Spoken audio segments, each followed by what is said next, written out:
Let's begin here, because too many people believe aging is a slow fade, a winding down, a story already told. But the truth is, something begins at 60 that no one really explains.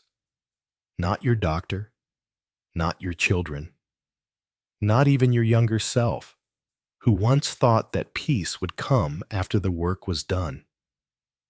They talk about retirement, slowing down, enjoying the little things. But they don't talk about the deep shift that stirs when the noise settles. Not the body's aging, but the soul's awakening. Not the end of something, but the return of something that's been waiting a very long time. Carl Jung once wrote that the first half of life is about building the ego, but the second half is about returning to the soul. And for many, that return begins quietly. Before I continue, let me know where you're listening from in the comments. And if reflections like this resonate with your journey, don't forget to like and subscribe. Now listen closely, because this isn't about midlife crisis or a search for lost youth. This is about the turning, a subtle curve the world never taught you to expect. You might wake one morning and feel it. The same clothes don't fit your spirit. The same conversations ring hollow. Even the things you used to chase now feel like burdens you carry. It's not sadness. It's not regret. It's a call inward. And most people miss it because society only maps the climb, not the descent.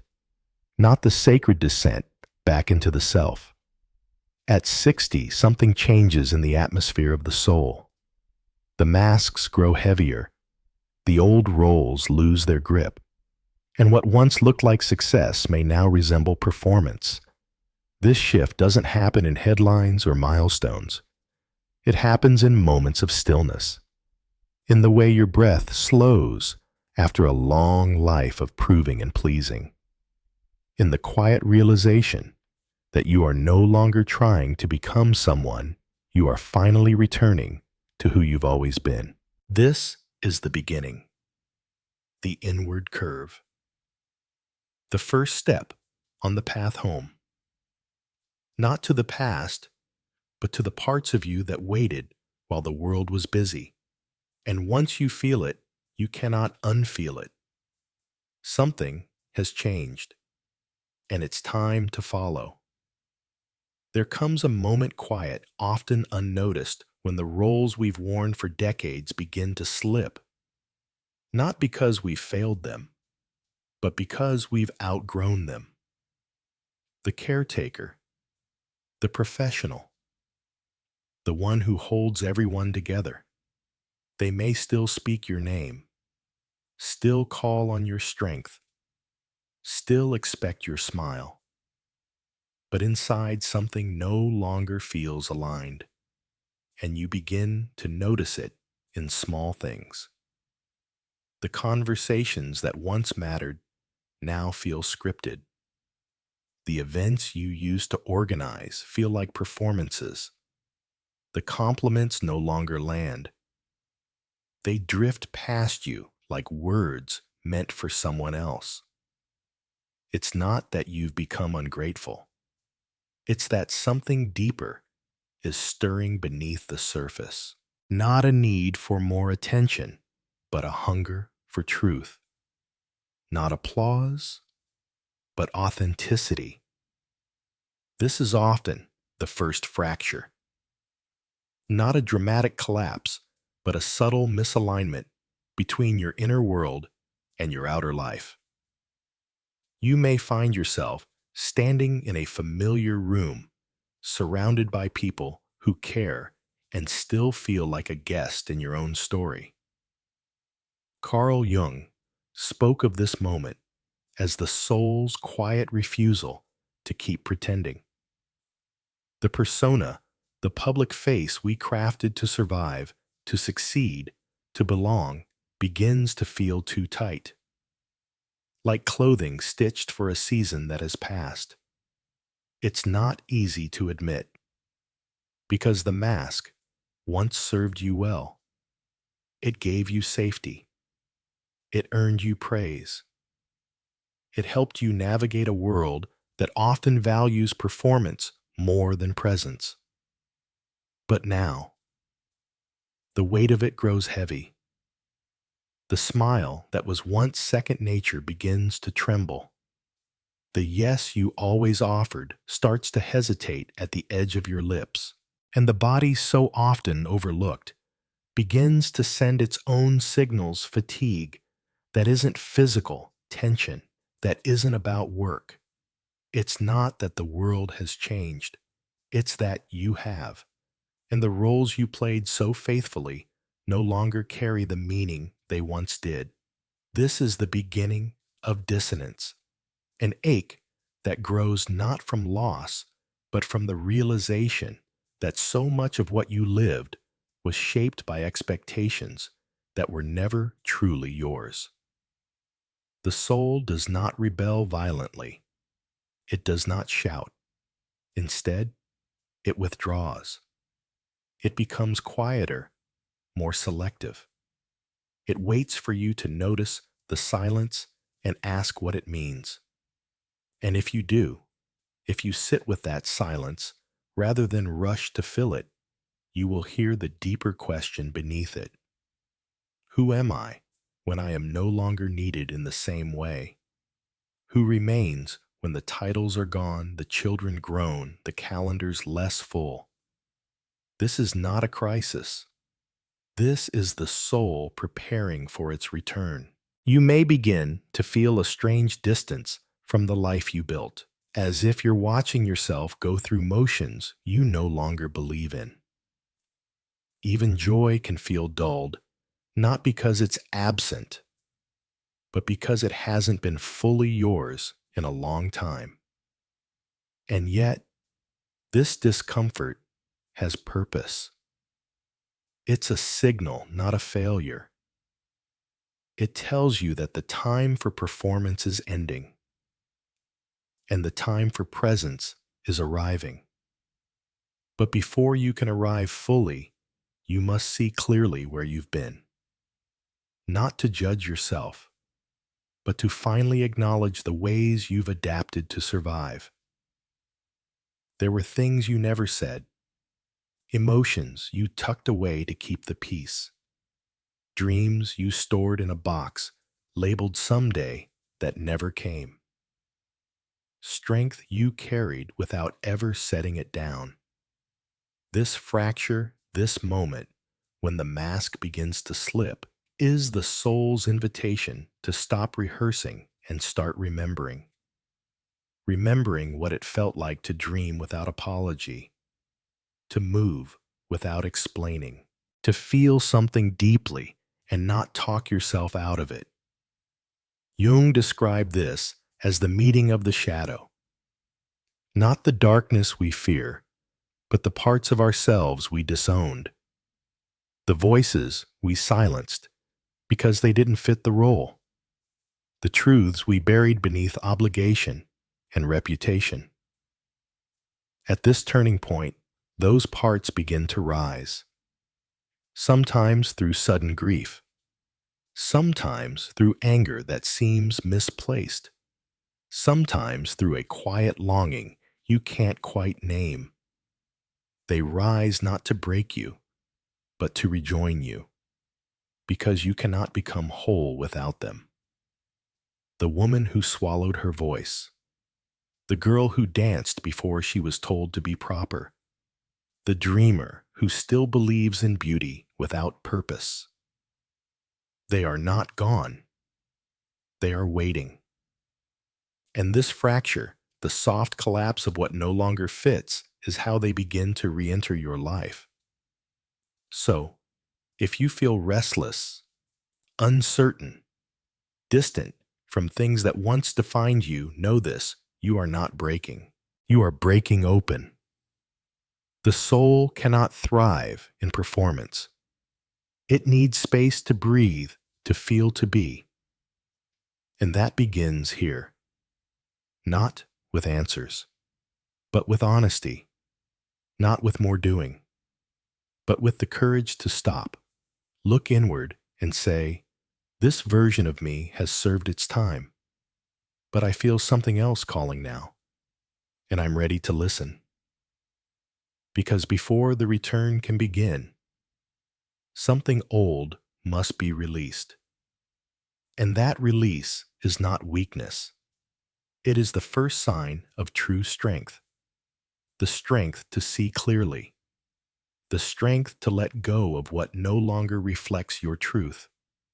The strength to trust that the soul never forgets its way home, even when the map disappears.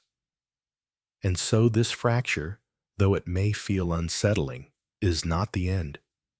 It is the doorway, the moment of soft undoing, before something far more real begins.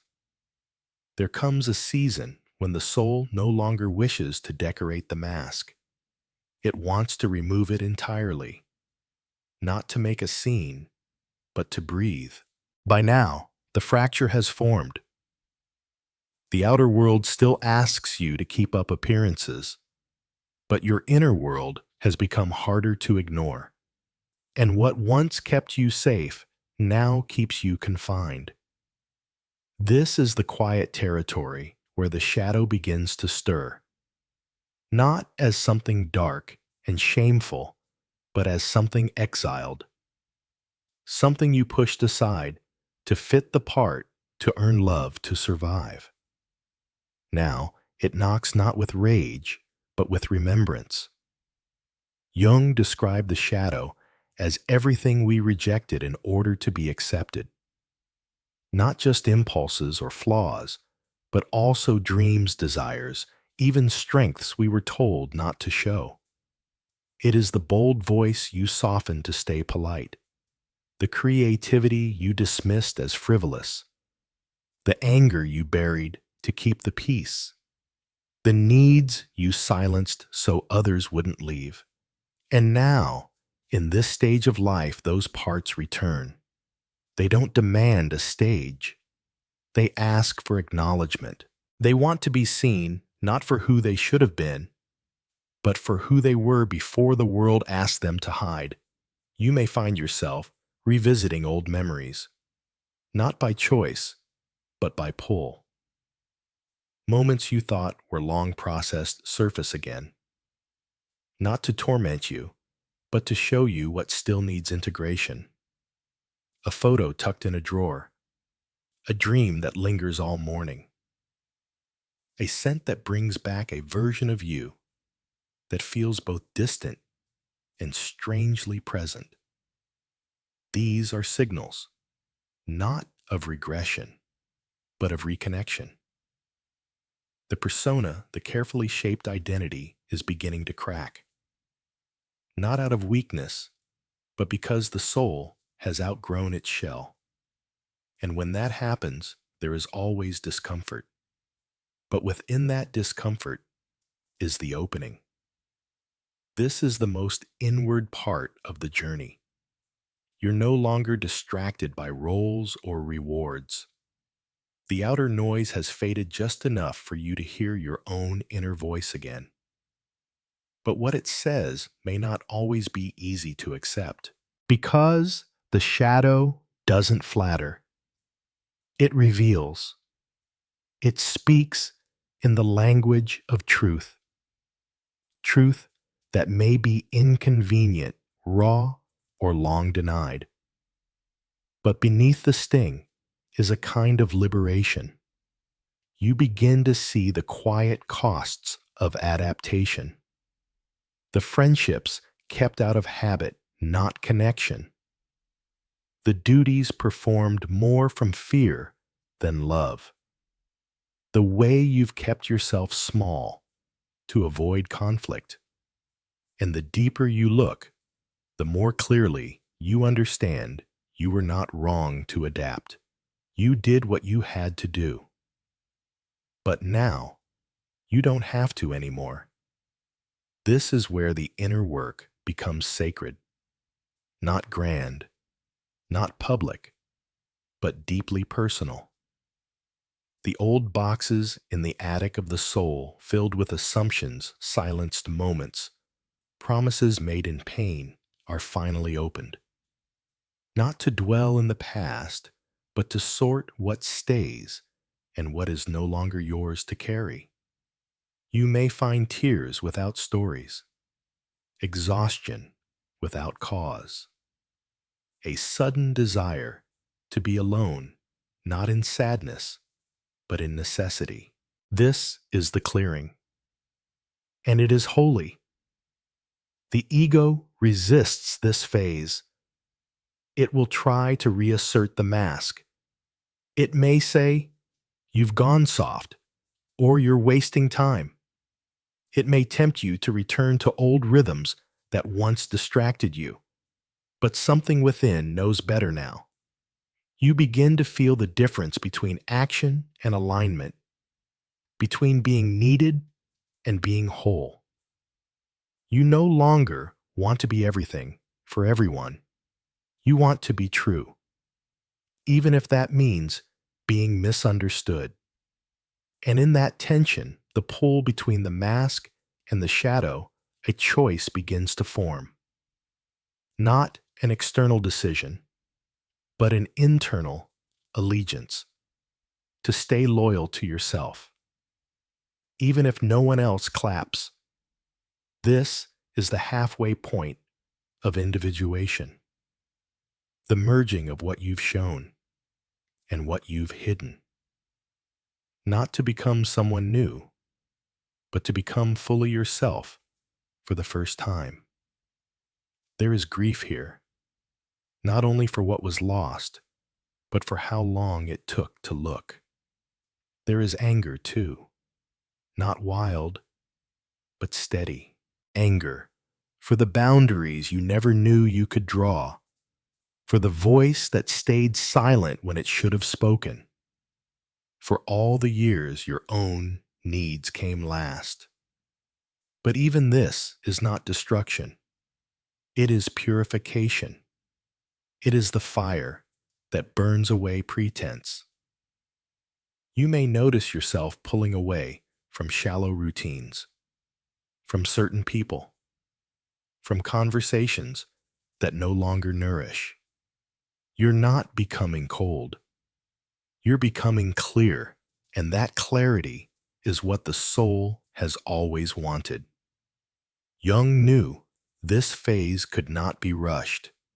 The shadow cannot be fixed.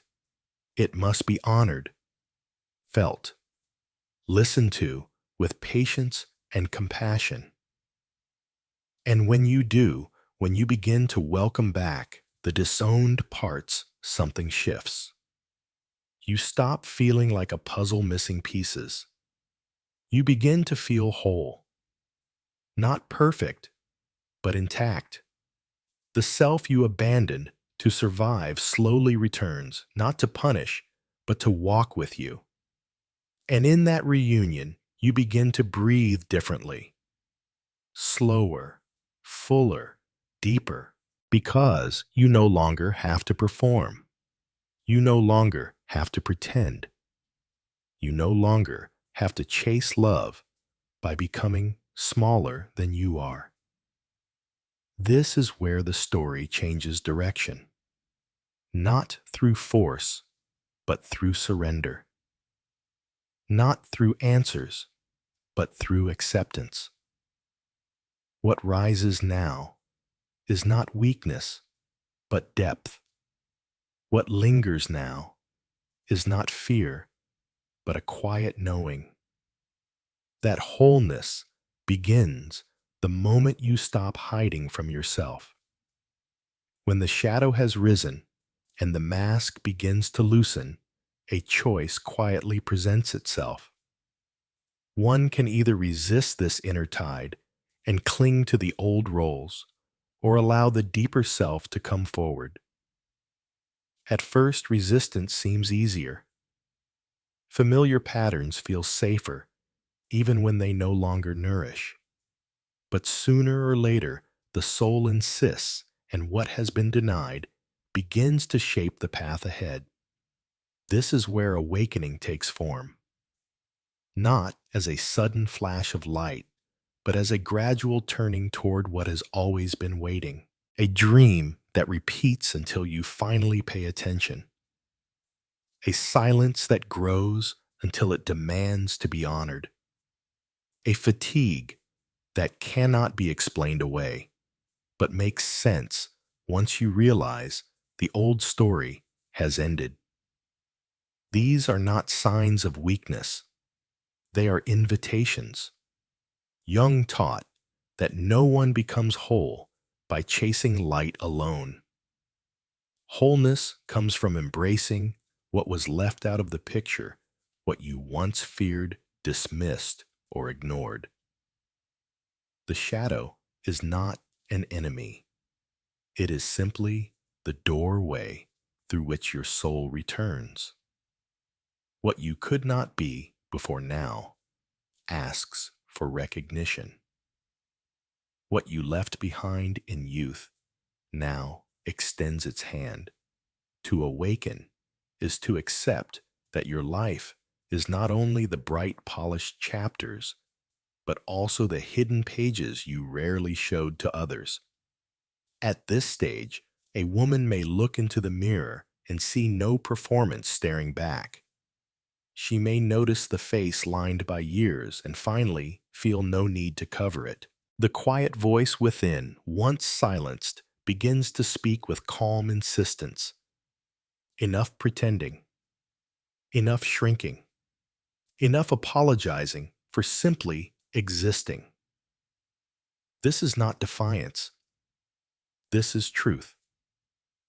It is the self reclaiming its place after decades of being sidelined by duty and expectation. The awakening often comes with disorientation. You may feel as though you no longer recognize yourself, yet at the same time, you feel more like yourself than ever before. That paradox is the mark of transformation. The false layers dissolve, and what remains is something simple, unguarded, and deeply real. It is not about becoming someone new. It is about returning to who you have always been. This process often feels like standing between two worlds. One foot still rests in the old life, outward responsibilities roles that shaped your identity. The other foot touches new ground, still unknown, yet filled with possibility. The tension between these two worlds can feel unsettling, but it is in this space of tension that true growth occurs. Jung called it individuation, the path toward becoming whole, where every disowned part is welcomed back and every mask gently set aside. As the soul awakens, questions arise that no external source can answer. What do I truly desire when no one is watching? Which voices in my life still belong, and which ones have outlived their place? What part of me have I yet to live? These questions are not luxuries. They are signals. They appear when the surface life no longer holds your attention, when the depth of being finally takes precedence over the surface of doing. At first, the answers may frighten you. They may challenge long-standing habits and relationships. But awakening always comes with disruption. You cannot see the truth and continue unchanged. The soul does not awaken for comfort. It awakens for wholeness. And in that wholeness, even discomfort carries meaning. You may find new strength in stillness, the kind of strength that does not need to argue or prove, the kind of strength that comes from simply standing in your own presence without apology. This strength unsettles those who still cling to appearances because it is not for display. It radiates quietly, steadily, like a flame that has learned to endure. And in that radiance, you discover that your worth was never tied to titles or roles. It was always there waiting to be claimed. The awakening is also a turning toward the forgotten inner figures, what Jung called the archetypes that shape the psyche. The wounded child may appear again not as a burden, but as a reminder of tenderness long suppressed. The inner feminine, silenced in a culture of endless demands, may return with her capacity for intuition and receptivity.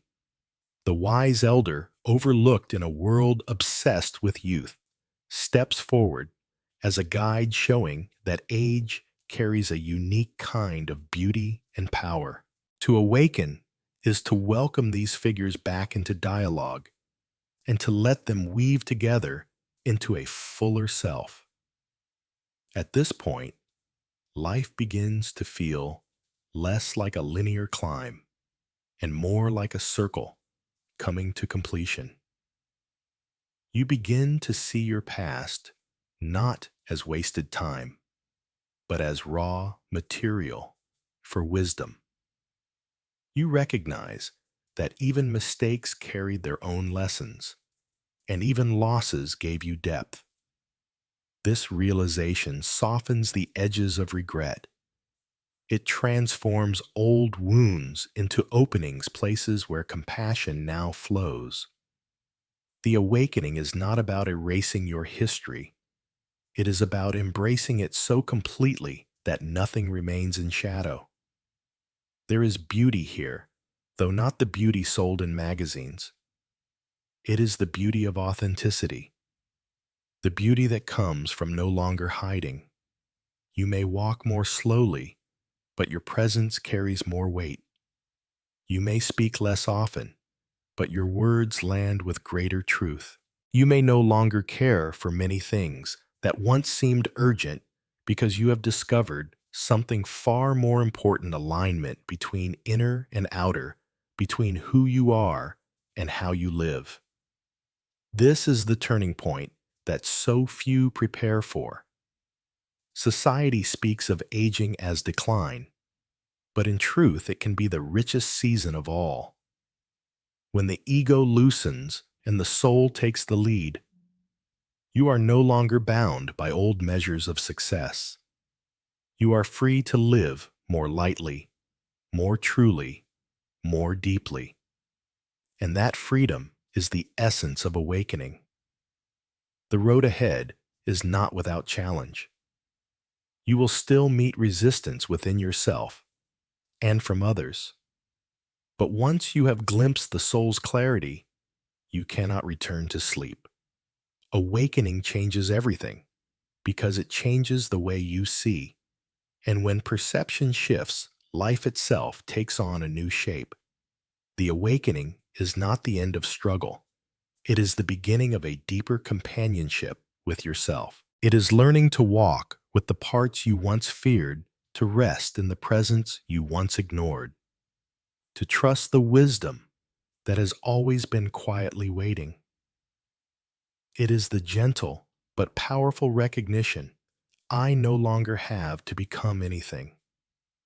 I am already whole. And from this point, every step forward becomes less about survival and more about truth, less about chasing and more about being, less about hiding and more about standing openly in the fullness of who you are. This is the gift of awakening. It does not remove the night, but it teaches you that the night is not to be feared, for in that darkness the soul is born again. Awakening alone does not complete the journey. Seeing the truth is powerful, but living by it requires a different kind of strength: the courage to act. A threshold is reached where clarity must take form in choices, in boundaries, in a new way of walking through the world. At this point, you begin to realize that every yes costs something. The polite agreement, the extra duty, the silence offered to keep the peace, they all carry a hidden weight. And when you add up the years, you see how heavy that weight has become. It is not selfishness to put it down. It is survival of the soul. This stage is not marked by loud rebellion. It is often quieter than that. A soft no to the gathering that leaves you drained. A refusal to keep explaining your worth. A gentle stepping away from conversations that no longer honor your truth. These are small acts on the surface, but they signal a deep transformation beneath. Carl Jung often spoke of individuation as the return of balance, the integration of what had been divided. Here, that balance is lived out in daily choices. The persona, the outer mask, no longer decides for you. The shadow once hidden is no longer dictating unconsciously. Instead, you listen to the self, the whole of you, and let it guide. And that guidance often takes the form of boundaries. Boundaries are not walls. They are thresholds. They say this is where I end and where another begins. They say I will give but not at the cost of my soul. They say my presence is no longer earned through exhaustion.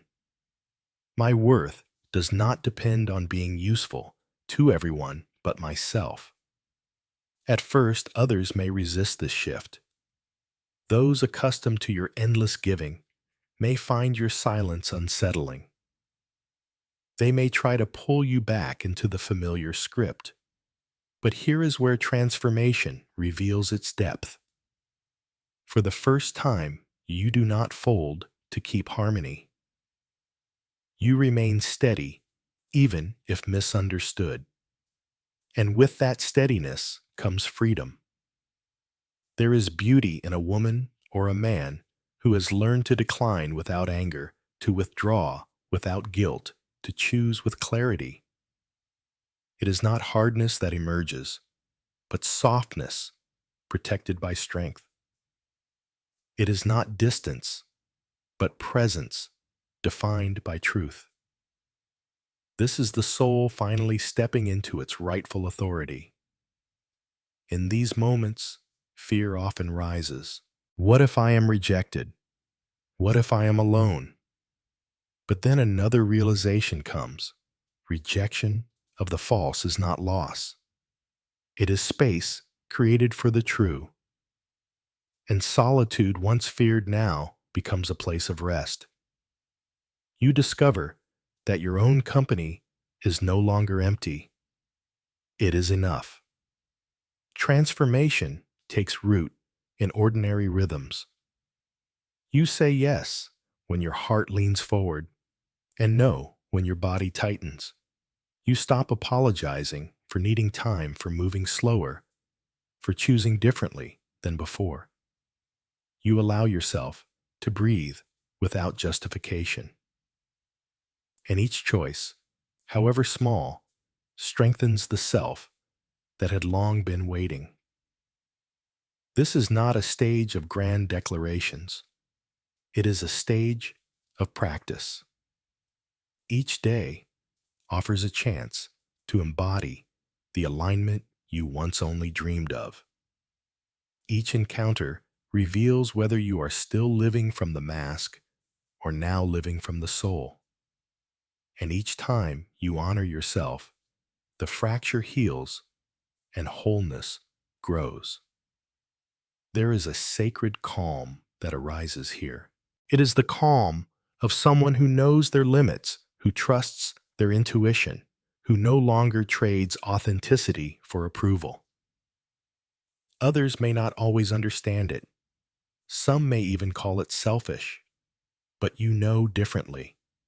It is not selfishness. It is selfhood. And without selfhood, no true love or presence can flow outward. What dies in this stage is the need for constant permission.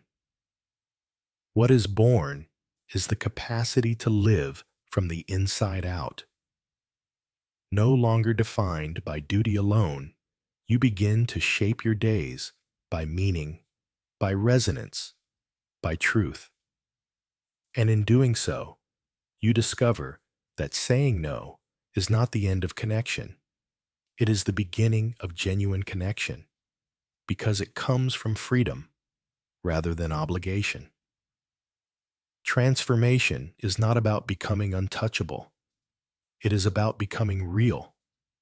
It is the end of performance, the end of bending endlessly to fit.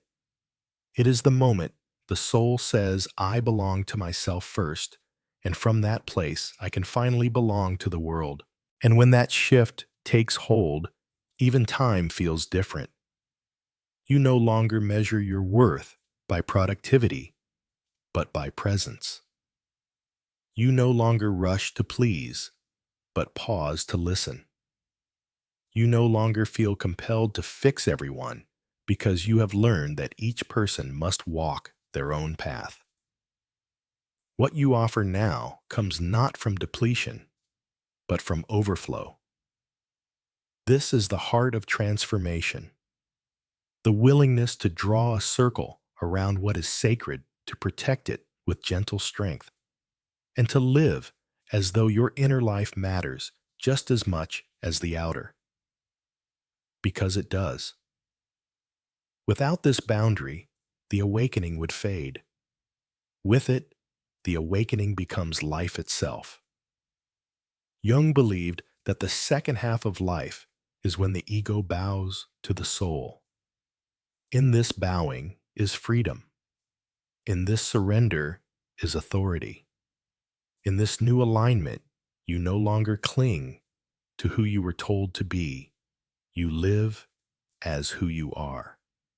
And that is the truest act of transformation.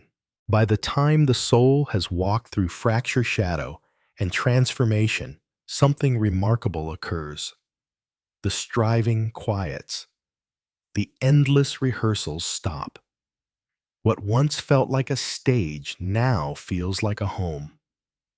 This is the season of integration, not perfection, not escape, but wholeness.